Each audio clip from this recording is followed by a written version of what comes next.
Specimen paper को सिर्फ solve करना है या उसे डिकोड भी करना है, because these are the type of questions which you can expect in your exam. You can get to know that what kind of topics you should focus on और कौन से टॉपिक्स को आपको धीरे धीरे करके इग्नोर करना है. अगर मेरे से पेड बैच में पढ़ना चाहते हो तो अभी चल रही है आपकी freedom sale at the lowest price ever. Go check the link in the description, it's there, simple. तो आइए देखते हैं कि क्या आपका पेपर का जो पैटर्न है वो थोड़ा सा चेंज हुआ है या फिर वैसे का वैसे ही है. ठीक है, पहले हम जानते हैं कि कैसा पेपर आपका आता है. तो मैं बता दूं कि पेपर का जो पैटर्न है वो नहीं चेंज हुआ है. अभी भी पेपर आपका 80 मार्क्स का आएगा. दो सेक्शंस में डिवाइडेड होगा, सेक्शन ए और सेक्शन बी में 40-40 मार्क्स के दोनों सेक्शन होंगे. आपका सेक्शन ए आपका कंपलसरी होगा जिसमें आपके मैक्सिमम एमसीक्यूज, आपके odd one out, name the following वाले क्वेश्चंस बनते हैं, एक एक नंबर के जो होते हैं. ठीक है, सेक्शन बी भी आपका 40 मार्क्स का होता है जिसमें से आपको 6 में से कोई 4 क्वेश्चन आपको अटेम्प्ट करने होते हैं. ठीक है, जिसमें आपके लॉन्ग लॉन्ग वाले जो आंसर्स होते हैं ना वो वाले पार्ट आते हैं. पेपर का टाइम बताऊं तो आपका 2 आवर्स का होगा. 15 मिनट्स आपको पेपर को पढ़ने को मिलता है. तो इसमें आपके कोई चेंजेस नहीं हुए हैं. चेंजेस क्या हुए हैं आइए डिस्कस करते हैं.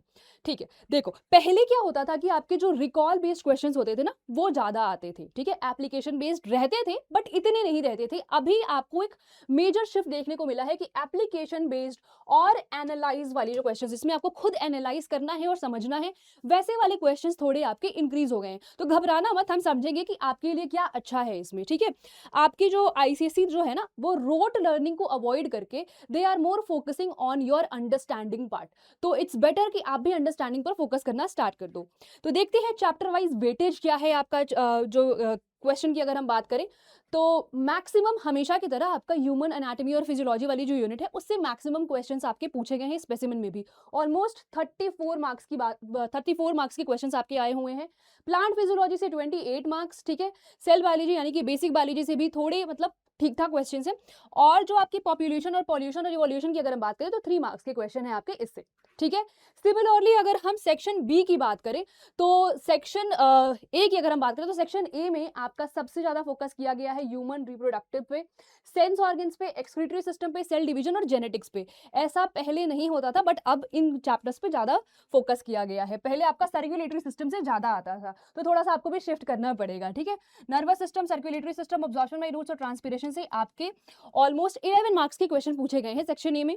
ठीक है, और आपके जो ये वाले चैप्टर्स है एंडोक्राइन, पॉपुलेशन, पॉल्यूशन और फोटोसिंथेसिस. फोटोसिंथेसिस से पहले आपके ज्यादा क्वेश्चंस आ रहे थे बट अभी थोड़ा उसको कम कर दिया गया है. तो ये हो गई आपकी मार्क्स वाइज वेटेज हो गई इसकी. ठीक है, सेक्शन बी की अगर हम बात करें तो सेक्शन बी में आपका जो कह सकते हैं 70 मार्क्स से आपका रिकॉल बेस्ड क्वेश्चंस आए हुए हैं और ज्यादातर आपके एक्सपेरिमेंटल और केस बेस्ड क्वेश्चंस. आप अगर प्लांट फिजियोलॉजी की बात करो तो उसमें आपके बहुत सारे एक्सपेरिमेंट्स है. ठीक है, तो उन एक्सपेरिमेंट से उठ करके आपके क्वेश्चन बने हैं सेक्शन बी में.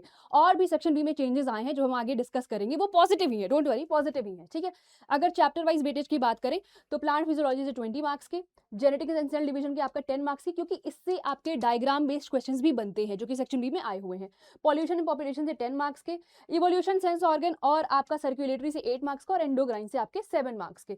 तो एक ना डिक्रीज देखने को मिल रहा है, डिक्रीजिंग ट्रेंड, क्योंकि इन वाले जो चैप्टर्स हैं ना, सेंस ऑर्गन हो गया, सर्कुलेटरी हो गया, एंडोक्राइन हो गया, इनसे आपके मैक्सिमम बनते थे पहले सेक्शन बी में. अभी थोड़ा ना इसको कम कर दिया गया है.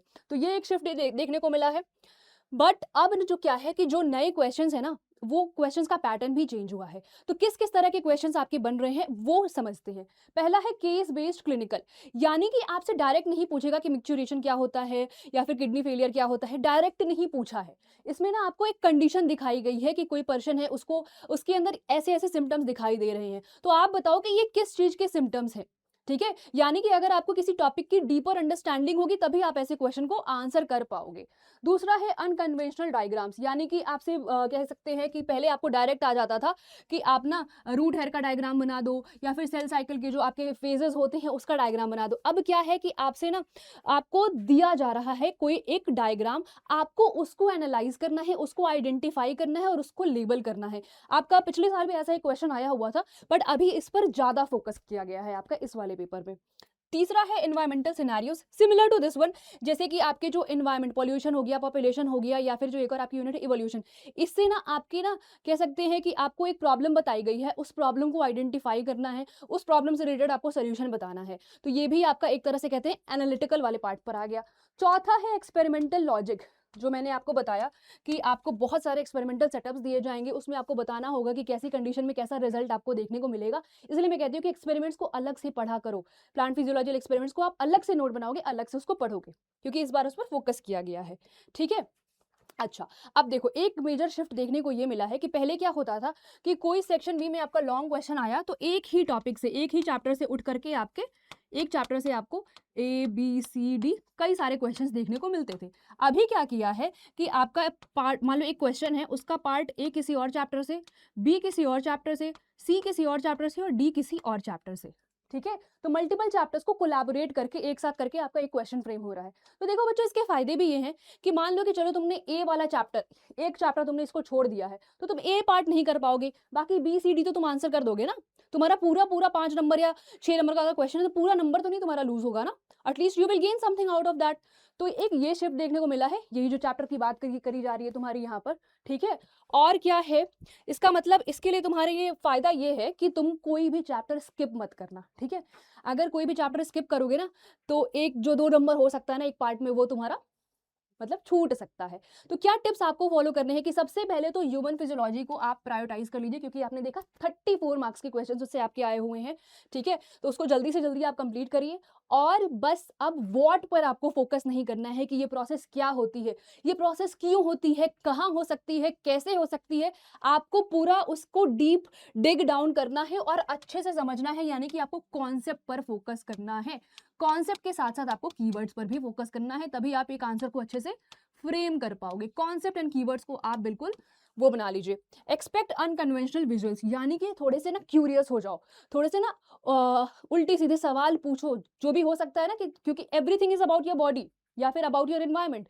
तो आप थोड़ा सा ऑब्जर्व करो कि ये ऐसी ऐसी चीजें देखने को मिल सकती हैं, और उसको पूरा बिल्कुल डीप जा करके आप उसको समझो। ठीक है, और फिर आप ना कोलैबोरेटिव मिक्सेस के लिए, वही जो मैंने बताया कि जितने आपके सब पार्ट्स होते हैं सबको समझने के लिए अच्छे से रेडी हो जाओ। तो ये है आपके सेक्शन बी में ही हमें ज्यादातर चेंजेस देखने को मिले थे। तो इस स्पेसिमेन पेपर की हम कंप्लीट सोल्यूशन लाइव क्लास में करेंगे, जिसकी लिंक तुम्हारी डिस्क्रिप्शन में है। जा करके नोटिफिकेशन ऑन कर लो और आकर के मेरे साथ अटेंड कर लेना, सारे डाउट्स आपके क्लियर हो जाएंगे।